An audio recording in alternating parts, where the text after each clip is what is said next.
Shikoj së dashur ora po shënon 8:05 minuta dhe jemi ardhur tek pjesa ku e realizojmë edhe bisedën në studio. Sot për ndryshën një e premte pak më ndryshe, më e veçantë, për shkak se do të fillojmë nga kjo e premte me një rubrikë të re, e cila do të titullohet Yoga me Rondinellën dhe ne do të flasim jo vetëm për jogën, po patjetër do të ndërlidhemi edhe qytetarët, kush mundet me praktiku jogën, çka është yoga, çush mundemi me ndërlidh me problemet, me situatat e përditshme, madje me problemet të ndryshme shëndetësore e detaje të tjera të cilat ne do t'i diskutojmë këtu në studio. Por patjetër më mirë edhe në këtë edhe profesionistja me të cilën do t'i zhvillojmë krejt këtu biseda, madje ko pas kohë do të kemi edhe realizime praktikave edhe këtu në studio të emisionit Mëngjesit apo edhe në studion e Rondinellës.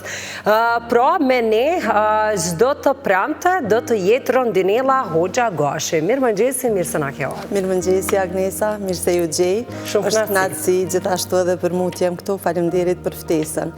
Aq më shumë jo me lumtur që po e hapim bashkë këtë rubrikë të re, e cila i dedikohet mirëqenies e me fokus të veçantë në jogën, me që joga edhe është një sistem i plot i cili i shërben mirëqenies.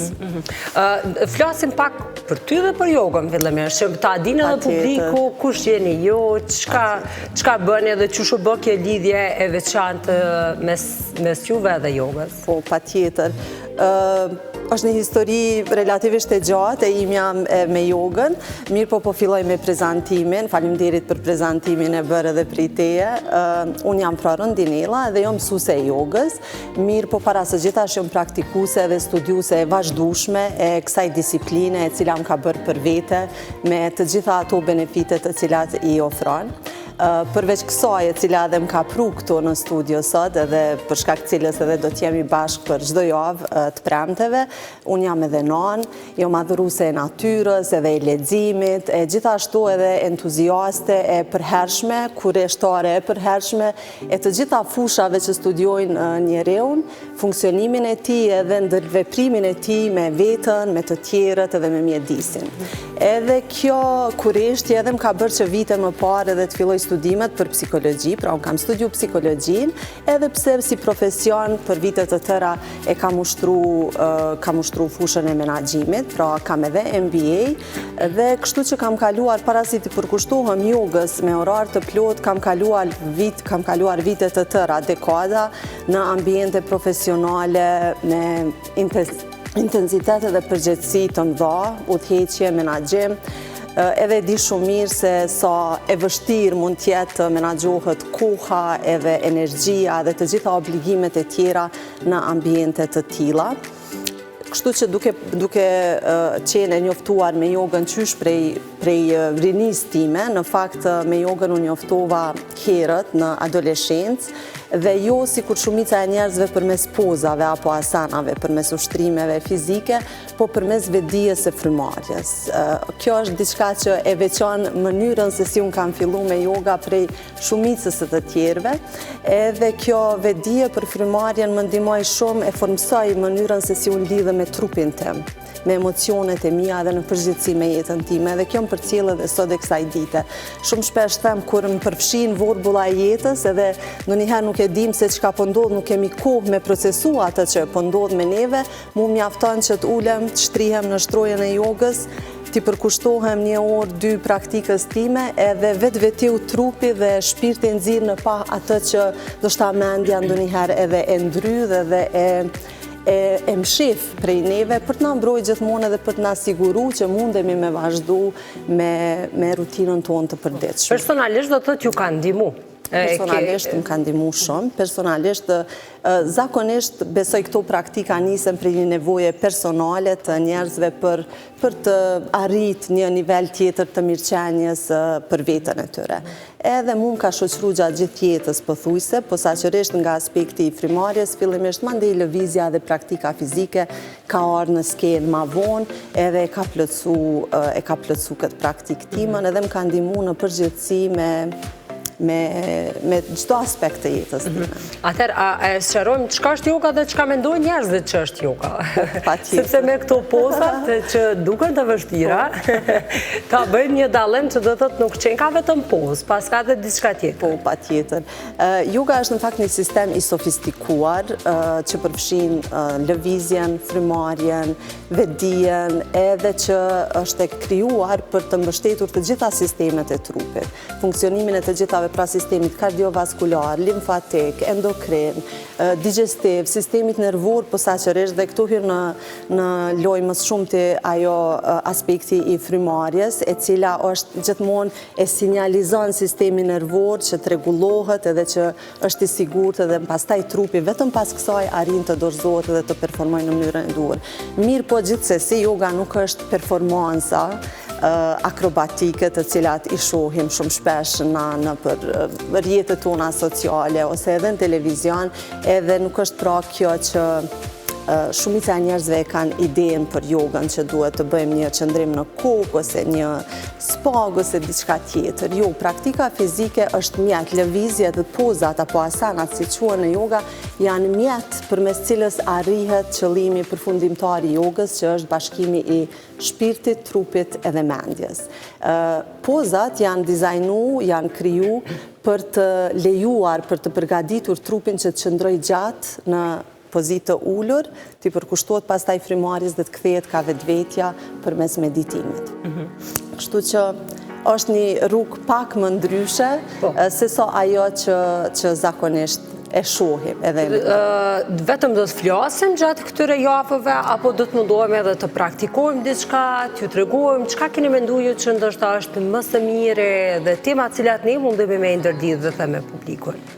Po, për gjatë këtyre javëve do të vendosim edhe bashkarisht, mirë po do të prekim gjithçka nga pak. Ndonjëherë ndonjë teknikë të frymarrjes, ndonjëherë ndonjë sekuencë, qoftë për relaksim, qoftë për zgjatje të pjesëve të ndryshme të trupit, për hapje të zemrës, pastaj edhe praktika të cilat i dedikohen ndonjë sistemi të caktuar të trupit ton, sepse e thash që yoga i shërben të gjitha sistemeve, mirë po gjithmonë duhet pas një qëllim, çdo seancë duhet pas një qëllim, për çka bëhet, edhe në bazë të qëllimit se për çka jemi duke e bërë, duke e zhvilluar atë seancë, e adaptojmë teknikën e frymarrjes, lëvizjen, ritmin me cilin lëvizim, llojin e pozave, modifikimet e ndryshme, sepse asnjë pozë nuk mund të bëhet e njëjtë për të gjithë. Pra, ekzistojnë modifikime të cilat pastaj bëhen të përshtat, përmes cilave poza bëhet e përshtatshme për njerëz të ndryshëm, me aftësi të ndryshme fizike, gjendje të ndryshme emocionale, edhe mosha të ndryshme.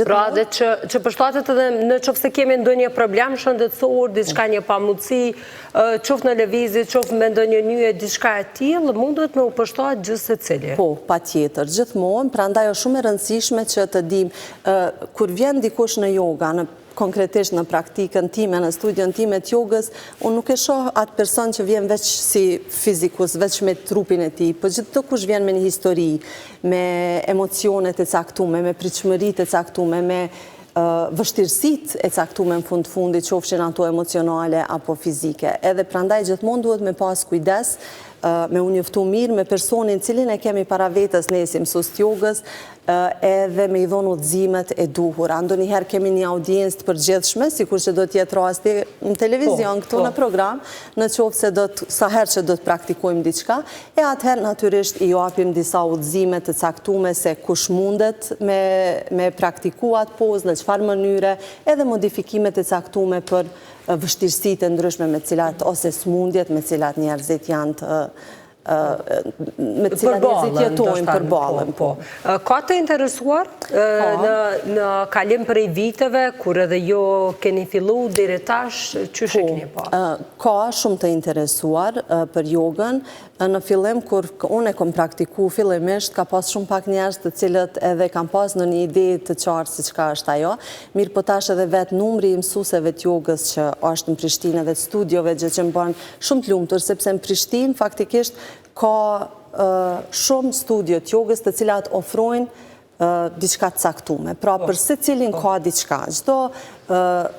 Çdo karakter, çdo personalitet, çdo lloj i personit me probleme të ndryshme, me dëshira të ndryshme, me aspirata ndryshme, e gjen një mësuese e cila i përshtatet pritshmërive dhe nevojave të tyre. Cilat janë pyetjet më të shpeshta që munden me ju parashtru juve? Pyetjet më të shpeshta, për shembull, një prej pyetjeve që parashtrohet është a hupesh duke bërë yoga? Çdo herë i lidhem çka do të ka aktivitet fizik muskuj, po. Muskuj mundesh me ndërtu pa tjetër, humbja e peshës mundet me arë si efekt ansor i jogës, por nuk është qëllimi i saj primar, ndërsa muskuj pa tjetër që formohen, muskujt e thellë.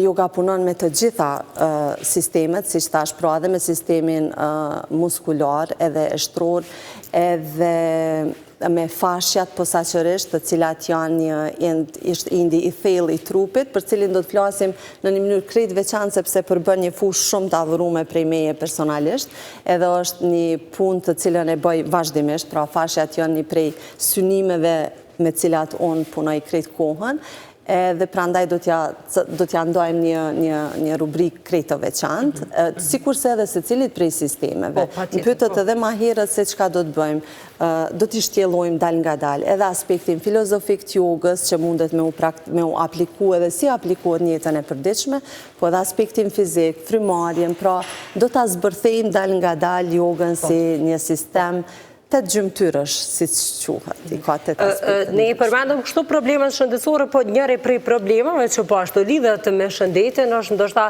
edhe stresi që përjetojmë, stresi i përditshëm, menaxhimi i kohës, ndoshta menaxhimi i emocioneve tona dhe ndjenjave, gjithçka që lidhet qoftë me ndryshime të stinës, qoftë ndoshta ndryshime të vendit të punës, me ndryshime në jetën tonë të përditshme, të cilat mundën me shkaktu ko pas kohë stres, ankth, nervozizëm, edhe këto mund të rregullohen me yoga? Po. Pa tjetër, edhe këto edhe yoga i qërben edhe kësaj, faktikisht një prej qëllimeve primare është që të përmirësoj harmoni në mes të shpirtit, trupit edhe mendjes, dhe në momentin që kemi shumë stres edhe ankth, gjithçka del prej balansit.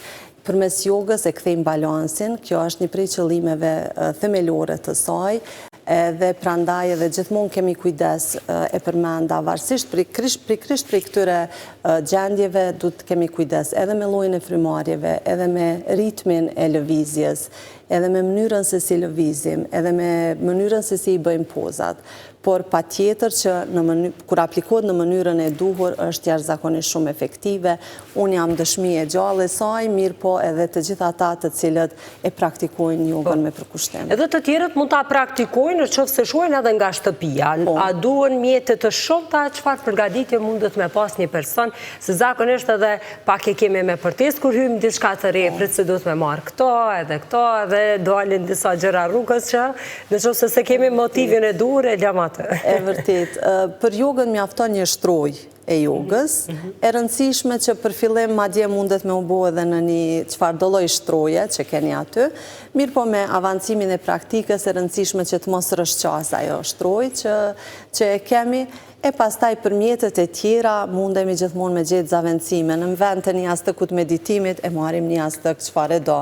Në vend të bloqeve mundemi me i përdor disa libra që janë pak ma trash edhe i përdorim i përshtasim për praktikën tonë. Që edhe nga shtëpia, edhe nga shtëpia, absolutisht. Munden me praktiku. Absolutisht. Edhe unë për vete e ofroj edhe kursin online çdo ditë, kështu që nuk kemi asnjë vështirësi, po, patjetër. Dërsa e mira është se çdo të premte, pastaj takohemi, moshat të ndryshme, gjini pavarësisht, të gjithë mund të merrni pjesë në këtë rubrikë edhe të mësojmë në anën tjetër për jogën, në ko pas kohë edhe të praktikojmë diçka, sidomos të pjesa e frymarrjes, për shkak se unë përmes rondinellës, kur u takuam një ditë, mësova që ishin 14 lloje të frymarrjes. Edhe ma shumë. Edhe ma shumë, po këtu edhe ma në një seancë që ishte... Na e dim veç një, veç marrim frymë edhe... Po edhe ma shumë është e vërtet, mirë po e përmenda gjithmonë me shumë kujdes. Edhe atë ditë kur kemi bisedu, e kemi përmend që frymarrjet duhen me u praktiku në udhëzimet e një profesionisti, me shumë kujdes se në çfarë raste, çfarë frymarrje. Në qoftë se i aplikojmë disa frymarrje ndërkohë që kemi ankth, ajo veç e vështirëson gjendjen.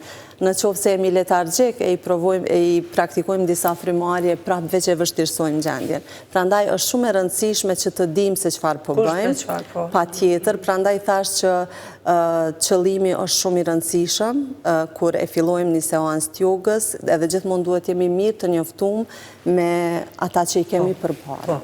Unë me knaqësi do t'ju presë edhe javën e ardhshme në temat të tjera. Kjo ishte pak një hyrje, po ashtu një kontakt dhe një njohje edhe me publikun dhe me Rondinellën.